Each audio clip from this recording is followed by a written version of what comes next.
Opa, tudo bem? José Andrade aqui e você está prestes a me assistir no projeto O Zé Responde. O que é esse projeto? Todo sábado às 10h30 da manhã eu faço uma live no meu canal do Instagram onde eu permito que os participantes entrem ao vivo comigo, que eles exponham lá as dúvidas práticas que ele tem, as dúvidas relacionadas ao dia a dia da advocacia e eu ajudo eles a responderem, a resolverem essas dúvidas. E agora você tem a oportunidade de assistir aquilo de melhor, a síntese, o resumo do que de melhor acontece nessas lives de sábado de manhã. Se você quiser participar também ao vivo dessas lives, na descrição desse vídeo vai ter o meu canal do Instagram, é só você aparecer todo sábado, 10h30 da manhã. Espero que você goste e que aproveite muito esse conteúdo. Vamos lá, seja muito bem-vindo à nossa live de sábado. Mais uma vez a gente está junto aqui, sábado, 10h30 da manhã, a gente entra ao vivo para compartilhar um pouco da prática jurídica. Eu vou chamar para entrar ao vivo aqui o Mários Balqueiro, que é um juiz de direito, estudiosíssimo de processo penal e de direito penal, e nós vamos conversar aqui sobre pacote anticrime, juiz de garantia. Então fica de olho que agora nós vamos ter essa participação especial. Todo sábado eu estou chamando pessoas que eu sei que podem trazer conteúdo para você, para a gente aprender cada vez mais, tá bom? Opa, Mário, tudo bem? Seja Daí, bem-vindo, cara. tudo bom? Tudo Muito bem, e obrigado aí você? pela atenção, pelos elogios. Não, legal, cara. Você é merecedor deles e de muitos outros. Então, primeiro, obrigado pela sua participação, obrigado pelo seu convite. O Mário é juiz de direito. Conta um pouquinho aí da sua história de vida aí, em poucos segundos aí pra galera, da onde que você é, onde que você trabalha. Fala um pouquinho de você aí, Mário. Então, bom dia, pessoal, para todo mundo que está aí sábado de manhã estudando um pouco do direito. Eu sou de Curitiba, sou mato-grossense de coração, conheci o Zé aqui em 2002, somos do mesmo concurso, da mesma turma de mestrado, e estamos juntos em Campo Grande. E a preocupação é bastante parecida, né? A gente trabalha o dia a dia com direito, vê, às vezes as faculdades não preparam, né, os profissionais para o cotidiano de trabalhar com direito, e a gente atende bastante os advogados com dúvidas práticas. Ao longo da carreira, e quase 18 anos, a gente vê que nossas dúvidas a gente acaba solucionando elas conversando com os colegas, né, ou pensando o direito sozinho, porque o livro muitas vezes não traz o problema, traz só o básico do básico, né, e justamente a nossa dúvida não vai estar no livro. Então, a ideia de trabalhar com as aulas, seja na escola, seja online ou não, é tentar melhorar um pouco, pensar o direito, né? Para que a gente não se limite a repetir o que alguns falam sem entender o que está acontecendo no jogo. É isso aí, cara. Isso aí é o caminho mesmo. A gente tem que estimular pensadores do direito, né? Chega de replicador, de gente que só repete como um papagaio repete. É por isso que eu estimulo quem me acompanha a desafiar com lógica e com fundamento uma decisão.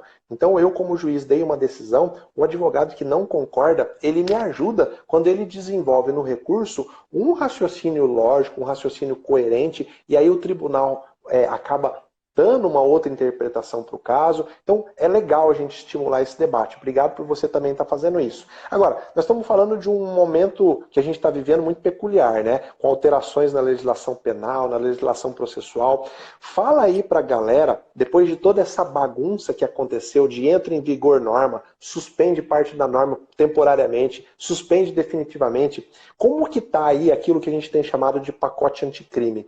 Você consegue pontuar pelo menos três, tá? Das principais mudanças aí, de tudo que você viu. Eu sei que foram muitas mudanças, mas fala das três mais significativas aí que o pessoal tem que ficar atento, que já vai impactar no dia a dia. O pacote anticrime entrou em vigor, né, dia 23, já que a vacácio era 30 dias só.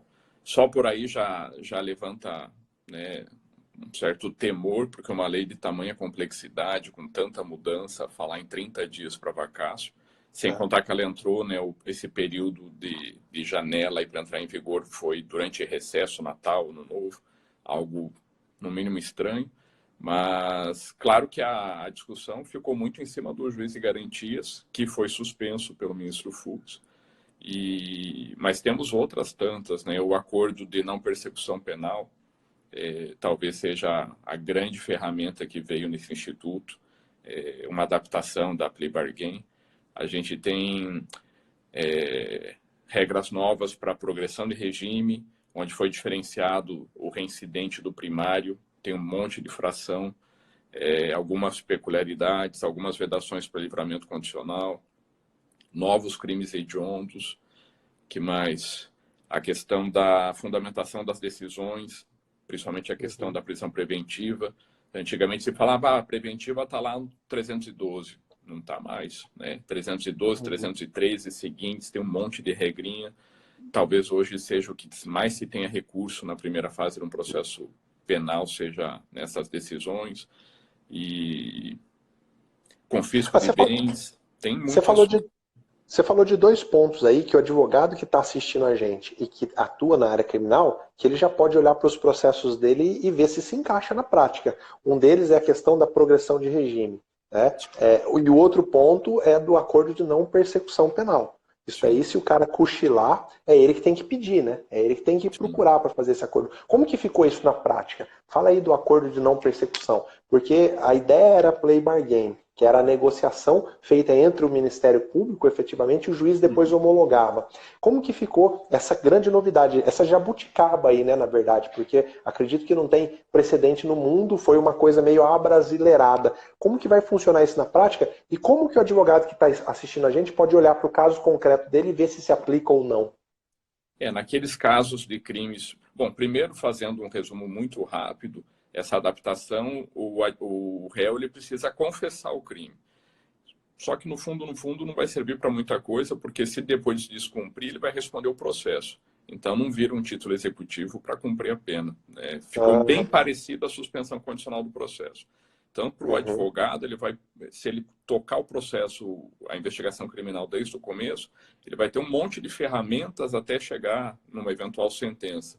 Porque continua valendo transação penal, continua valendo a suspensão condicional do processo, mas o acordo de não persecução penal, e ainda ficou um artigo perdido ali no meio que a gente não sabe até que ponto esqueceram ou foi proposital, inclusive para improbidade administrativa, num pacote anticrime misturaram ali um artigo para improbidade administrativa.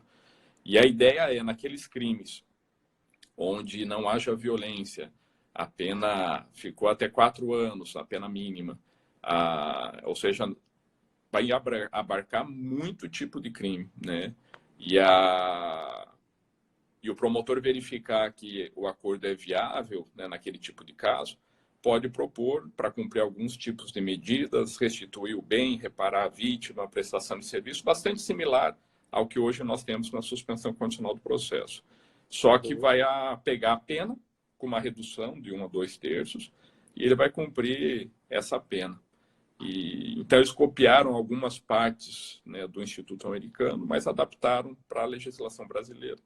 E, ao mesmo tempo, de que, se ele não cumprir, o processo vai para a denúncia e o processo prossegue, como acontece com a transação, com a suspensão, similar ao que tem no Chile hoje. Me parece que a cópia foi muito mais do sistema chileno.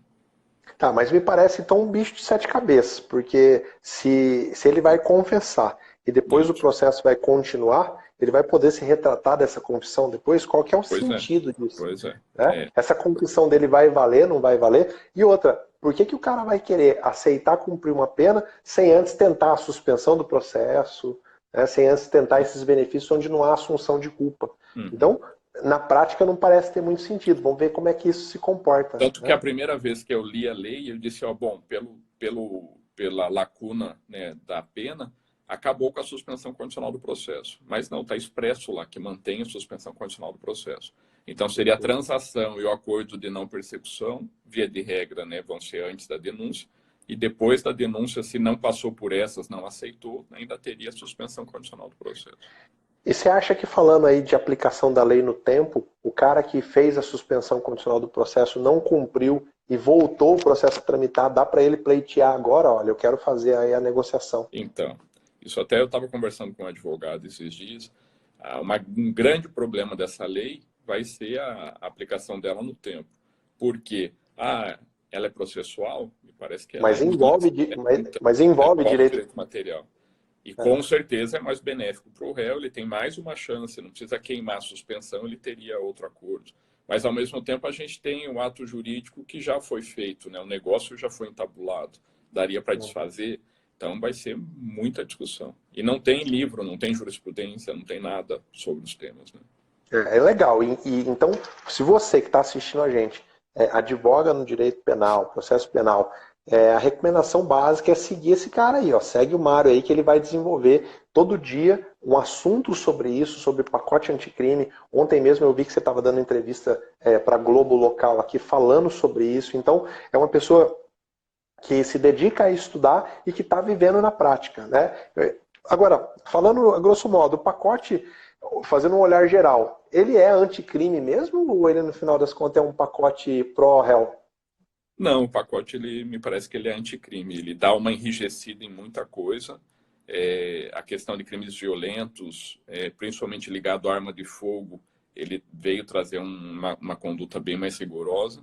Só que a gente teve algumas adaptações, alguns enxertos, né, como foi o juiz de garantias, que deu toda essa celeuma aí. Inclusive, eu estou com aulas preparadas aí, mas não deixei o juiz de garantias por último, porque eu estava esperando até os 45 do segundo tempo, porque sabia que ia dar problema. E como deu. Então, a gente tem muita gente defendendo o juiz de garantias, muita gente contra, todo mundo com argumentos fortes, mas a aplicabilidade disso em 30 dias, aí até quem é a favor acha difícil implantar isso em 30 dias de uma forma quase que irresponsável, para mudar todo o sistema processual. É isso aí. Vamos falar sobre esse assunto. Antes, a galera está pedindo aí o seu Instagram. É Mário J. Esbalqueiro. Vamos falar do juiz de garantia. Você quer falar de cara aí a sua opinião? Você é favorável, você é contra? E depois eu falo a minha. E eu tô com um temor aqui, tô achando que nós vamos conflitar nisso. Fala aí. O que acontece? O juiz de garantias ele é muito aplicado fora do Brasil. Né? No nosso mestrado, a gente via eles comentando como funcionava, né, na Espanha e em outros países. Ele é muito forte em outros países. O ministro Fux fez essa comparação de uma forma bastante interessante, porque o que ele fala na decisão? Vamos importar o direito comparado? Vamos. Mas qual que é a realidade? Não basta eu copiar um instituto de fora. E nem foi copiado, né, porque é outra jabuticaba, ele foi copiado do jeito, né, brasileiro. Mas o que acontece fora do Brasil? A gente tem outro sistema processual, outra realidade cultural, social. O volume de processo na Europa é infinitamente menor que o nosso. O país mais litigioso da Europa é a Itália, e mesmo assim o volume de trabalho dos juízes italianos é infinitamente menor que um juiz brasileiro. Mas como eu escuto às vezes falarem, mas vai diminuir o trabalho do juiz, porque vai ter que dar para outro juiz, né, o juiz de garantias. Então, quem é juiz criminal está achando ruim por quê? Vai diminuir o volume? Porque a gente está vendo que não vai dar certo, né, porque não tem esse outro juiz. Então, é uma situação pensada na teoria, sem pensar na prática. Outra situação que, quando se fala em juiz de garantias, e a minha maior crítica, se a gente vai importar sistemas, por que não importa o sistema todo, então? Porque 4 instâncias a gente não tem em nenhum país da Europa. É recurso para rever provas, muitos países, o único juiz que vê prova é o juiz de direito. O Tribunal de Apelação, né, de revisão, muitos tribunais nem revê prova, é só o juiz que vê a prova, que é quem teve contato com a prova. Então, no Brasil, nós teríamos o juiz de garantias, o juiz de instrução, o tribunal, o STJ, o STF. E tem que esperar todo mundo para transitar em julgado e cumprir a pena. Ou seja, é uma baita de uma jabuticaba, porque isso não tem lugar nenhum do mundo. Então, se é para copiar, vamos copiar, mas então copia tudo. Vamos pegar o sistema espanhol, francês, alemão e vamos copiar tudo, não só de algum jeito que interessa. Essa que seria a minha crítica. Esse é um grande problema, né? Eu lembro de um amigo que participou muito ativamente da formação do novo Código de Processo Civil. E ele contava que na formação de uma nova legislação, infelizmente, acabam se atendendo muitos lobbies. Então, é o lobby da OAB, é o lobby da AMB, dos juízes, é o lobby disso e daquilo. E cada um vai enxertando na legislação, é o lobby dos deputados que são da área policial. né? Tem muito representante da área policial. Ah, é o lobby dos deputados disso. E acaba se criando um bicho de 7 cabeças, que não sabe efetivamente o que vai dar na prática. Então esse é um defeito do nosso processo legislativo, e aqui não há nenhuma crítica, é uma constatação de realidade. É o nosso formato de democracia, é assim, né? Agora, vamos falar filosoficamente. É bom que um juiz faça, analise pedidos de liberdade e um outro juiz julgue efetivamente? Na minha cabeça isso é bom. Tá? Isso é bom porque diminui a possibilidade de ter influência de vaidade. Então, se eu como juiz decretei a prisão preventiva do cara, eu tive que entrar, tive que analisar ainda que superficialmente se tem indícios, né, da prática de crime, eu tenho que falar, ó, tem indícios de que realmente é ele, tem prova da materialidade, decreto a prisão. O cara fica preso lá 2, 3 anos. E no final do processo, eu vejo que não. Eu tenho que absolver esse cidadão. E aí entra aquilo que mais mata o ser humano, que é a vaidade. Tá? Tem gente que tem dificuldade em olhar para si mesmo e fazer uma reflexão e falar, olha, naquele momento me parecia que a prisão era o melhor resultado. Mas hoje, com o conjunto probatório, eu vou julgar diferente, sem nenhum problema. Tem gente que se contamina pela vaidade. E se há prova tanto para condenar quanto para absolver, pode ser que a tendência natural seja condenar só para ter uma coerência, que na verdade é uma incoerência lógica, tá? Mas, então eu acho que finalisticamente o juiz de garantia é bom. O problema é que na prática nós não temos estrutura nenhuma para implementar. Tá? É impossível, é inviável. Qualquer coisa que se tentasse implementar agora ia ser um desastre, tá? Ia ser mais bagunça do que realidade.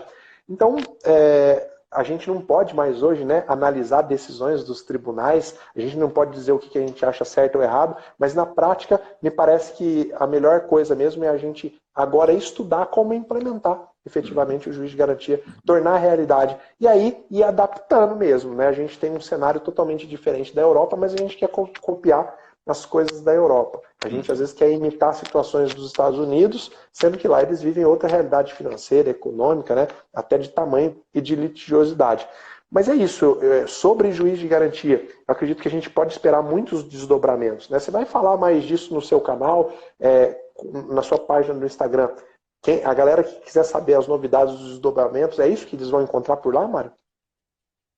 É isso, a ideia a gente, assim como o Alessandro também era um pouco resistente ao mundo digital, né? As aulas eram na Escola da Magistratura, alguns cursos, mas a ideia é que a gente consiga alcançar mais gente e acaba que a gente não só ensina, como aprende muito, né? Como você fala bastante aí.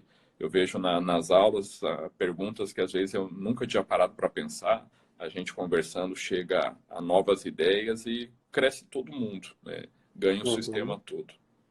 É isso aí, cara. Então eu quero agradecer muito pela sua participação aqui, tá?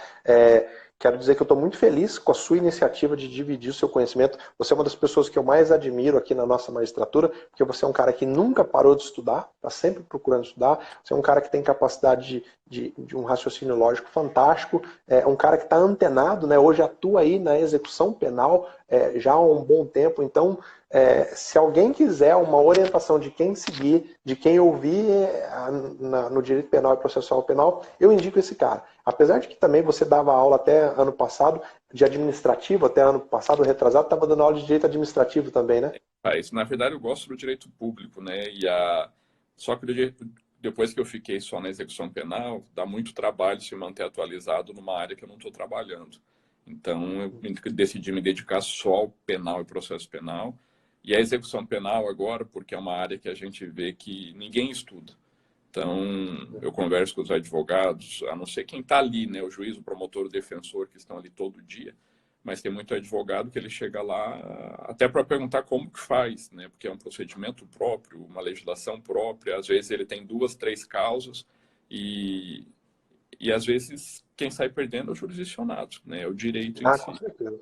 Com certeza. Eu ensino nos meus treinamentos sobre audiência as audiências específicas da execução penal. Então, a audiência lá de justificação por quebra de regime, aquela audiência que tem para o livramento condicional. Então, são coisas tão peculiares, né, tão diferentes, que a gente nunca vê isso na faculdade. E, olha, pode gastar o que você quiser com pós-graduação, que você não vai ver. O que vale da pós-graduação é a prática mesmo, é estar lá no dia a dia. Então, Mário, eu agradeço a sua iniciativa de compartilhar seu conhecimento com a galera e eu espero que você todo dia jogue um conteúdo novo para a galera lá, tá? Quem está assistindo aqui e tem alguma dúvida, já manda um direct para ele vai, tenho certeza que ele vai responder. Obrigado pela sua participação, espero que seja a primeira de muitos aqui, tá?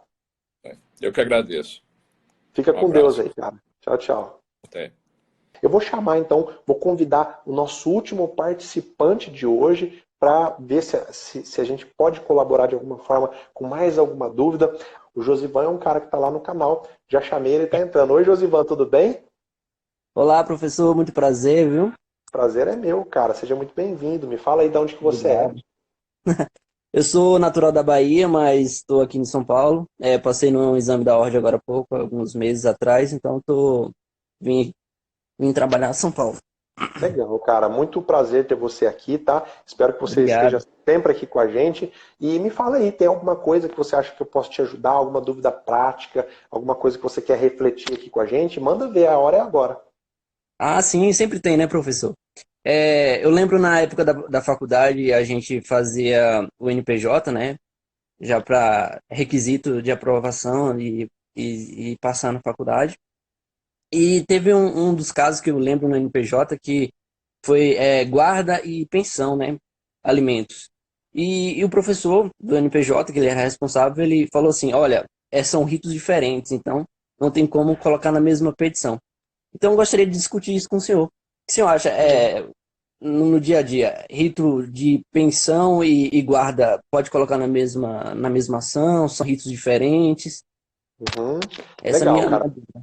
Obrigado pela sua pergunta. Eu sei que essa é a dúvida prática de muita gente. Às vezes o cliente procura, já quer entrar com as duas ações, né? Ou quer os dois pedidos. Eu quero pensão e quero a guarda do filho. E aí você fica naquela encruzilhada. Entro com duas ações, entro com uma. A verdade é que são ritos diferentes mesmo, tá? O pedido de ação de alimentos, existe uma lei própria e um passo a passo próprio. Mas isso não Uhum. impede que você junte as duas coisas num pedido único. Qual que vai ser a desvantagem? Você vai perder toda a agilidade da ação de alimentos. Você pode entrar com uma ação ordinária, então, que vai seguir o rito comum, pedindo guarda e alimentos. E essa ação vai seguir o trâmite lá do Código de Processo Civil. A parte vai ser citada e intimada para participar de uma audiência de tentativa de conciliação. Não saindo, vai ter prazo para resposta. Havendo a resposta, depois tem impugnação, depois tem audiência de instrução, todo aquele trâmite demorado, se você quiser fazer os dois pedidos numa ação só. O que eu sempre recomendo na prática? Como o alimentos não pode esperar, a pessoa precisa da pensão para ontem, faz uma ação só de alimentos. Por quê? Porque o rito da ação de alimento é mais rápida. A parte é citada para comparecer em uma audiência onde já acontece tudo. Tentativa de conciliação, oitiva de testemunha e sentença. Acontece tudo na primeira audiência. A parte tem que contestar lá na audiência se não sair acordo. Então, entra com a ação de alimentos, tá? E paralelamente com a ação de guarda. Tá? Não tem por que você juntar as duas, porque aí o procedimento vai demorar muito mais, porque vai seguir o procedimento comum da ação de guarda. Então, eu posso juntar as duas? Pode, mas saiba que vai demorar mais. Na prática, é melhor entrar com a ação de alimentos e com a ação de guarda separada. Beleza? Entendi, professor, muito boa. Legal, Esclareceu cara. bastante, viu? Legal. Eu espero ter te ajudado, tá? Desejo que você tenha muita força e garra aí na sua advocacia. Você está no começo. Eu quero que você saiba, e você já sabe certamente que o começo não é fácil, mas para quem estuda, para quem vai em busca de conhecimento, tudo fica mais fácil. Tá? Realmente não está sendo fácil, professor. Não está sendo fácil mesmo. Ano passado fui aprovado no exame da ordem, esse ano estou em busca de o meu lugarzinho no mercado. Então, Mas é isso, cara. Você está no caminho certo. Você está procurando estudar, está procurando aprender. Há espaço para quem quer estudar. Não tem espaço para acomodado. Tá? O cara que se acomoda, passei na OAB, agora eu vou ser o advogado da rico milionário. Não, meu amigo, agora que começa a vida mesmo. Eu acho que a vida começa agora, a hora que você passou na OAB. Até então você estava lá no amadorismo. Agora, bicho, agora é que o bicho vai pegar. Então continua estudando cada vez mais. Apareceu dificuldade, vê como que você faz para contornar a dificuldade. O problema é que as pessoas encontram uma dificuldade, param na frente dela e ficam esperando uma solução externa. Espera a solução do governo, espera a solução da OAB, espera a solução não sei de quem. Mas a solução para a dificuldade tem que sair de dentro da gente, pô. Na minha vida sempre foi assim. A hora que eu encarei uma dificuldade, eu procurava dar a volta, tá? É na dificuldade que a gente cria coisa nova. Então, encara esse começo aí. Eu queria agradecer de antemão, né? O senhor tem sido um divisor de águas na nossa vida, né? Com certeza. Eu tenho visto isso na prática mesmo, tenho visto seus vídeos no YouTube e estou sempre vendo seus vídeos, né? Esses workshops que o senhor está fazendo, está sendo muito legal, estou aprendendo bastante. Eu participei do último workshop e agora eu vou participar desse último agora, então, desse que vai acontecer agora, então, só tenho que lhe agradecer, então, o pessoal do direito agradece muito. Inclusive, na época da faculdade, eu via muitos seus vídeos e com certeza o senhor me espelha muito, o profissional que o senhor é, viu? Eu só tenho que lhe agradecer por tudo. Legal, cara. Obrigado, viu? Fica com Deus aí, sucesso para Obrigado, doutor. você e a gente está sempre junto, tá bom? Muito obrigado. Obrigado você. Galera, é isso aí. Mais uma participação com uma dúvida muito massa, né? Uma dúvida que eu tenho certeza que se você não teve mais cedo ou mais tarde, você ia ter. E agora eu quero te dar duas últimas dicas, tá? Duas últimas dicas. A primeira é, entra no meu canal do Telegram. Sabe por quê? A gente não para, a gente continua no dia a dia ganhando conhecimento junto. Professor, como que eu faço para entrar no canal do Telegram? Se você não tem o Telegram ainda, baixa o Telegram. Vai lá na sua loja de aplicativo, baixa o Telegram, um aplicativo gratuito, e escreve meu nome lá, José Andrade, que vai aparecer o meu canal do Telegram. Nós já somos lá, acho que quase 20 mil pessoas no canal do Telegram, e o Telegram é legal que lá eu consigo compartilhar arquivo em PDF, eu consigo compartilhar, fazer enquete com vocês lá, e o legal é que tudo que eu já compartilhei, você consegue ver. Então não é, eu entrei agora no canal, eu só vou ver aquilo que for postado daqui para frente. Não, você consegue ver tudo para trás. Inclusive PDF com mapa mental das aulas que eu faço, tá tudo lá, tá? Olha, mais uma vez, quero pedir para Deus iluminar muito a sua vida. Se você não ainda não caiu na real de que você precisa estar sempre colocando Deus em primeiro lugar na sua vida, faz isso que ainda dá tempo, tá? Como que eu faço isso na prática, professor? Como que eu coloco Deus em primeiro lugar na minha vida? Colocando a necessidade das outras pessoas em primeiro lugar.